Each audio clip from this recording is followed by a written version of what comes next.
as Trump surges in the latest polling released after the presidential debate. Today, we're going to be taking a look at the 2024 electoral map based on the single newest poll conducted from all 50 states.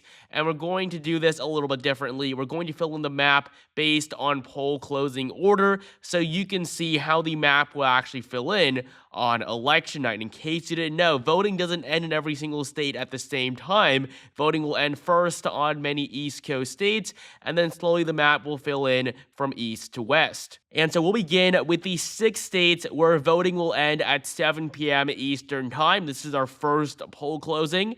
And so these states will be the first ones to fill in on November 5th. And so we're going to begin in Georgia. This is one of the most competitive states in the entire election. In fact, the Peach State was the closest state in the 2020 election. Joe Biden won it by less than a quarter of a percentage point. This was the only time Democrats have won Georgia since Bill Clinton back in 1992. And it's very unlikely that Kamala Harris is going to perform just as well or better than the incumbent president. In 2016, Trump won the state by over 5 points. Georgia is still fundamentally Republican, and he is on track to winning it back this November. The former president leads by 3% in the most recent Quinnipiac University poll. This is a pretty good margin for Donald Trump, who was expected to lose based on polling in 2020 by a pretty wide margin. The fact that he's even ahead here really says a lot about just how much better he is performing in this election compared to the last. The Peach State is going to be the first state we fill in, and it will be lean Republican. Moving on to Virginia, this is the other competitive state in yellow. The Commonwealth of Virginia went to Joe Biden by a double-digit margin in the last election. In 2020, the state really wasn't all that close. But over the last 4 years, Virginia has taken a sizable shift to the right. Just 1 year after Biden was elected, the state elected a Republican governor, lieutenant governor, and attorney general. And today, Kamala Harris leads by just 5.3% in the polling average. One poll released last month had her leading by just 3 points. If Kamala Harris can't win Virginia by more than 5, she is basically guaranteed to lose the election. Even Hillary Clinton won the state by 5 points 8 years ago. And so Virginia is going to be lean blue, a lot more competitive than it really should be. Now, the 4 remaining states, they're pretty easily going to go to one candidate or the other. Trump is going to win Indiana, Kentucky, and South Carolina by a solid margin for a 3rd time in a row, while Kamala Harris will carry Vermont, the most liberal state in the country. Next up, at 7:30, voting will end in Ohio, West Virginia, and North Carolina. North Carolina being by far the most crucial state out of all 7 of the battleground states, which includes Georgia, North Carolina, as well as Wisconsin, Michigan, Pennsylvania, Nevada, and Arizona. Out of all 7 of these 3 states, North Carolina is the only one that went to Donald Trump in both of the last 2 elections. And so it really is a state that he must win. And luckily for him, according to the polling average in the Tar Heel state, he leads by 0.4%. And according to the most recent poll conducted here, this is a poll conducted after the presidential debate. The debate was on September 10th. The survey period for this was from the 11th to the 13th, and Trump leads by a whopping 3-point margin. North Carolina isn't even going to be tilt like it was in 2020. It is going to be a lean red state. The Tar Heel state has only gone blue once since 1976, and that was when Barack Obama won it by a 1/3 of a percentage point in 2008. Kamala Harris is not going to be the second Democrat to carry North Carolina in the last 50 years, while Ohio, Donald Trump is doing very well there as well. The former president leads by 10% in the most recent Emerson College and the Hill poll. 10 percentage points, double digits for Trump in a state that voted for Barack Obama just 12 years ago. Ohio is now very much in the Republican column. It is a GOP state, and it will be likely red on our map. While West Virginia tends to be the second most Republican state in the country, it is going to be solid red. Only Wyoming is further to the right. And 30 minutes later at 8 p.m. Eastern Time, we have the largest poll closing of the night. The combined electoral count here is 171. This makes up for nearly a third of the entire electoral college.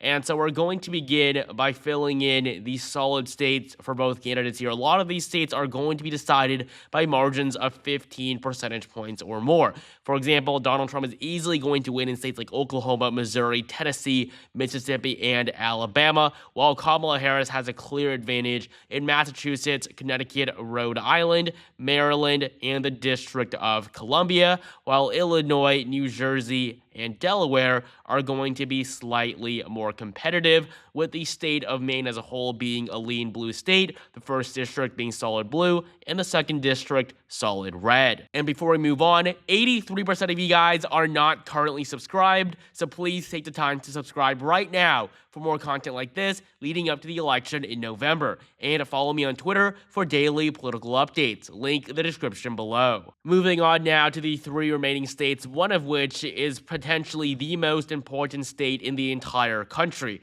With Pennsylvania, Trump is unbeatable. He's already favored to win in North Carolina and Georgia, and if he wins every other non-competitive Republican state, as long as he wins in Pennsylvania, he is going to get past 270 electoral votes. Kamala Harris can win Wisconsin, Michigan, Nevada, and Arizona. It won't matter at that point. If Pennsylvania goes red, the election will go to Trump.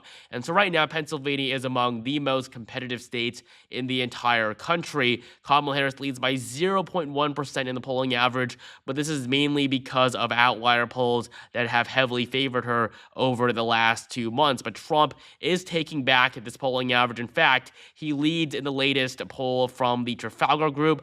The CBS poll is a tie, so we're going to refer to the second most recent poll, and the Trafalgar Group has Trump leading by 2 percentage points. So the Keystone State is going to be tilt red on our map, but that is going to be enough for him to win the presidency if everything else goes as it should. And this is not at all impossible. Trump won Pennsylvania back in 2016 by nearly 1 percentage point. This is a state he's won before, and currently he is on track to win it again. Moving on to New Hampshire, this is a state that was very competitive when Hillary Clinton won it by 0.37% in 2016. Donald Trump almost won the Granite State. In fact, only one state was more competitive than New Hampshire in 2016, and that was Michigan. Hillary Clinton lost Wisconsin and Pennsylvania by larger margins than she won in New Hampshire. Now, Joe Biden did do well in 2020, but today, New Hampshire could get competitive once again. Kamala Harris leads by 5.7% in the polling. Joe Biden led by a double-digit margin. He eventually won it by just over 7. If Kamala Harris leads by 5, her margin of victory here is going to be very, very narrow, especially considering the former president's success here in the past. New Hampshire is going to be a lean blue state, but it's definitely going to be one to watch. Just like Virginia, it has the potential of flipping red. And finally, in the Sunshine State of Florida, 30 electoral votes. This used to be the ultimate battleground state, but that is no longer the case, and it's been hugely beneficial to the Republican Party. They no longer have to fight for Florida. This is just a state that they basically know that they are going to win. In 2016, Donald Trump barely won Florida. In 2012, it was the closest state in the entire country, the only state decided by a margin of 2 points or less. And in 2020, everybody thought Joe Biden was at least going to do better than Hillary Clinton, but instead, Trump won by 3 times the margin against Biden that he won by against Clinton.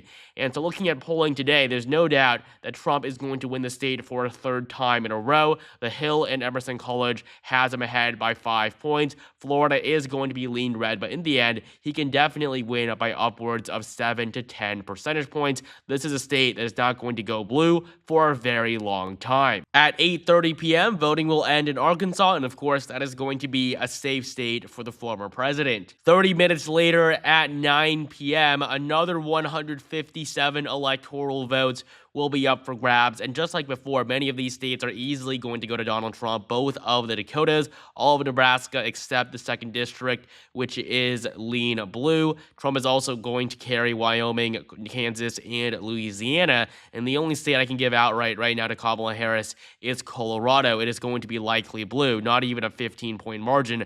Joe Biden won it by 14 points. Kamala Harris probably going to win it by just over half. Up in Minnesota, this is the home state of Tim Walz, Kamala Kamala Harris's running mate. Walz is the incoming governor of the state, and he is relatively popular in Minnesota. He's definitely given Harris a boost here. The vice president leads by just over 5 points in the polling, but honestly, this is not good because before Kamala Harris chose Tim Walz, and before Kamala Harris became the Democratic nominee, when it was still Joe Biden in the race, he was probably going to lose Minnesota. But still, Kamala Harris has improved off of Biden from 3 months ago, but she is still doing worse than Joe Biden in 2020. And Joe Biden did not run with the literal state's governor as his running mate. Kamala Harris, with Walz on the ticket now for over a month, she leads by just 5 percentage points. So this is pretty abysmal for the Democrats. Yes, Harris is still the favorite to win, but a state that hasn't gone red since 1972 shouldn't be this competitive. In neighboring Wisconsin, Harris's advantage with Walz is going to spill over the border somewhat. She's going to do a little better in Wisconsin than she otherwise would have, and so generally Wisconsin is the most conservative out of the 4 upper Midwestern states, but this time around is probably going to be Pennsylvania. Looking at polling in Wisconsin today, Kamala Harris leads in the latest poll by 4%. This poll conducted by Marquette University, and yes, Kamala Harris might be leading, but Democrats have a lot to worry about here. Wisconsin polls have been notorious for overestimating Democrats. Just look at what happened back in 2020. Joe Biden was supposed to win the state by nearly 7 points. It was basically going to be a likely blue state.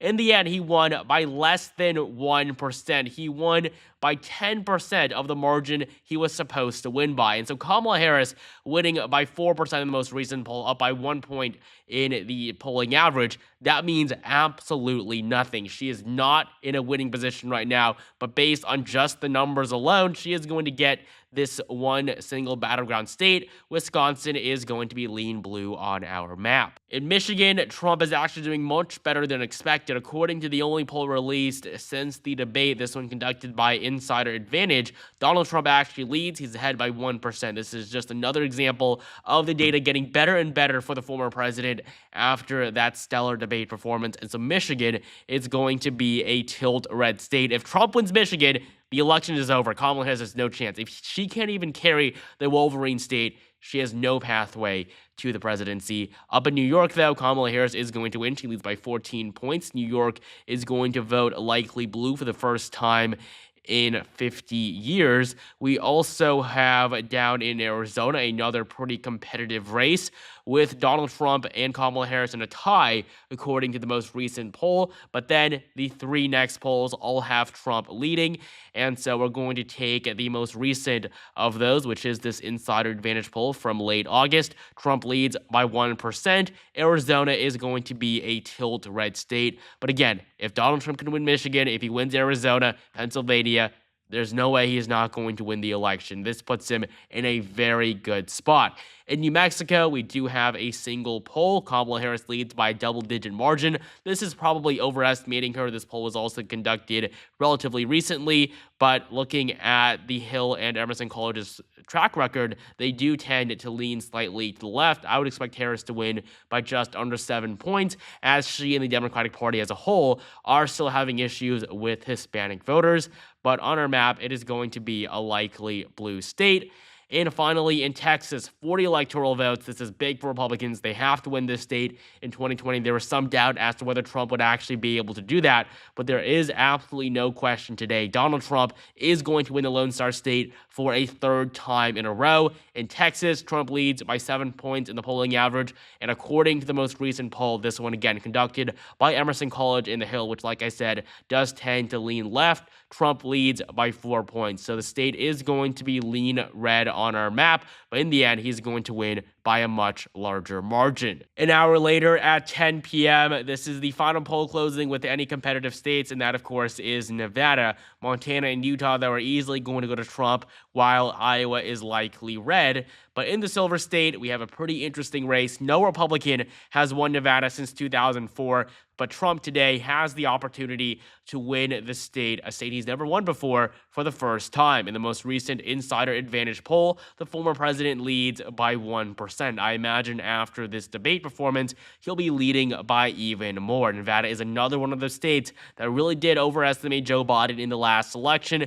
Kamala Harris's 0.6% lead in the polling average, it is nowhere near enough. and many of them are coming from older polls that do tend to oversample Democrat voters. And so Nevada is going to be a tilt red state, which means that Trump will go 6 for 7 of the battleground states. The only one Harris is favored in right now is Wisconsin, and that's really only because it neighbors Minnesota. At 11 p.m., polls will close in the 3 Pacific states and Idaho. Obviously, Idaho is going to be solid red. We're going to fill in these states pretty quickly. California, Washington will be safe blue, while Oregon is going to be likely for the vice president. And finally, at 1 a.m. Eastern Time, the election will finally end, with voting ending in Alaska and Hawaii, the 2 non-continental U.S. states. Of course, Trump will win in Alaska and Harris in Hawaii. And so based on the newest poll conducted from every single state, a lot of this data came out after that presidential debate on September 10th. Donald Trump is on track to easily win his re-election to a second non-consecutive term with 302 electoral votes to Kamala Harris's 236. Thank you guys so much for watching. Make sure you like, comment, and subscribe right now for more content like this leading up to the election in November, and join my Discord server, link in the description below.